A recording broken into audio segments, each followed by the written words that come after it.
So I wrote this tiny, massive book, a book called Exactly What to Say. And a question that I get asked often is, so I've read the book, now what? Or I've read the book and I cannot remember the words. Or how do I go on to be able to memorize the words in this tiny, massive book? Well, firstly, I need to let you into a secret. This is not a book of magic words. It's a book of principles. 23, not sequences of magic words, 23 principles around influence and persuasion that will show up in all areas of your life. See, I figured if I wrote a book full of principles, the book would be this big and nobody would be able to find examples. If I wrote a book of examples, you're going to trip over principles. So now that you've read the book, what do you do from here to turn these from being my magic words to being something that just operates in your life, something that helps you to be able to elevate your conversations in the moments that matter? Well, firstly, you don't have to read it once. You can read it again and again and again. You can listen to it on audio. You can plug into it at any given point that you choose to. And lots of people carry this around with them. It sits in the glove box of their car. It sits next to their phone on the desk. And before every given day, they're just utilizing it as a practice to help them get ready for the conversations that they're stepping into day in, day out. You might want to do the same. I use the word practice there on purpose because this isn't a skill you get to master. Just like meditation or yoga or anything that you're working on, you have a practice. And by elevating your practice, you get better over a period of time. Same is true when it comes to your conversations. There are things you can do to be more intentional about your practice, though. One of those things is to take the book and look at it from the very beginning and in the first example and decide to write your own examples of words. But if you're wondering what to write the examples around, decide what your critical conversations are right now.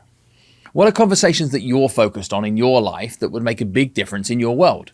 And I would pick 3. 1 in your personal life, 1 in your professional life, and 1 that's going to result in you making more money. Those 3 conversations I'd pick. And having picked a conversation in your personal life, this might be a recurring conversation with a spouse, a loved one, a friend, or a family member. Having picked a conversation in your professional life, and maybe this is a meeting, a opening of an event, maybe it's how you show up in a conversation with a coworker.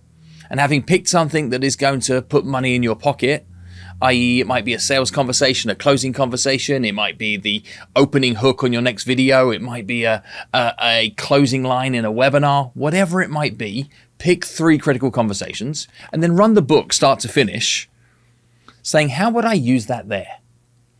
If you're looking to elevate the conversations you have with your spouse, you can then go from the beginning of the book and write an example for I'm not sure if it's for you, but. And that might be an invitation to perhaps go do something different that you aren't doing in your relationship. That might be the opportunity to invite them for a different type of date night or to consider seeing something from a different point of view. Then look at the open-minded sequence of words and make a decision to say, how do I use that in that given scenario too? And that might be a how open-minded would you be question. How open-minded would you be to considering blank? Would you be open-minded to visiting blank? And you're starting to be able to just workshop the words in your world, giving you increased amounts of reps in moments that matter, that you can see yourself utilizing the words in context. Because the context that matters most is yours. So pick 3 critical conversations, go start to finish in the book, and write yourself new examples. There's one other thing that you can do as well to elevate your practice. So if it isn't rereading, if it isn't crafting examples to critical conversations, the other thing you do is you just create a stretch. How do you create a stretch? Well, think of it like this. If you took an elastic band and you stretched it out and you stretched it out and you stretched it out and you stretched it out and you kept stretching it out, there becomes a point where that elastic band does not go back to the way that it once was. This is how your skills work as well. When you stretch your skills, you stretch your skills, you stretch your skills. First, it's hard, but then what you have is you have new levels of elasticity. So what you might do is you might take any sequence of words and say, for example, you open the book and it says it's 2 types of people. You decide it's 2 types of people Tuesday. And on Tuesday, you look to utilize the words 2 types of people as many times as you possibly can in context. When you're at the grocery store, when you're speaking to somebody on the phone that's a service provider or a vendor in your life, when you're in meetings in the workplace, when you are chatting with friends and family.